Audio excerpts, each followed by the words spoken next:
নিম গাছ, বনফুল। কেউ ছালটা ছাড়িয়ে নিয়ে সিদ্ধ করছে, পাতাগুলো ছিঁড়ে শিলে পিষছে। কেউ কেউ বা ভাজছে গরম তেলে। খোস দাঁত হাজা চুলকানিতে লাগাবে, চর্মরোগের অব্যর্থ মহৌষধ। কচি পাতাগুলো খায়ও অনেকে, এমনি কাঁচাই, কিংবা ভেজে বেগুন সহযোগে। যকৃতের পক্ষে ভারী উপকার।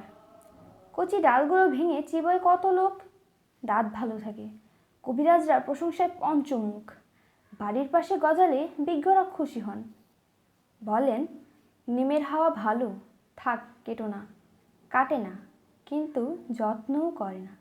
আবর্জনা জমে এসে চারদিকে, শান দিয়ে বাঁধিয়েও দেয় কেউ। সে আরেক আবর্জনা। হঠাৎ একদিন একটা নতুন ধরনের লোক এলো, মুগ্ধ দৃষ্টিতে চেয়ে রইল নিম গাছটার দিকে।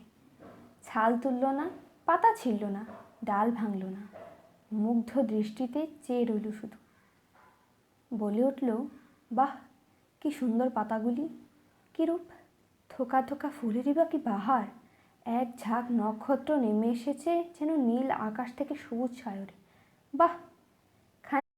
খানিকক্ষণ চেয়ে থেকে চলে গেল। কবিরাজ নয়, কবি। নিম গাছটার ইচ্ছে করতে লাগলো লোকটার সঙ্গে চলে যায়, কিন্তু পারল না।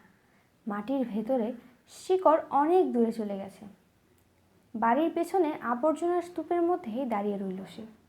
ওদের বাড়ির গৃহকর্ম নিপুণা লক্ষ্মী বউটার ঠিক এই দশা।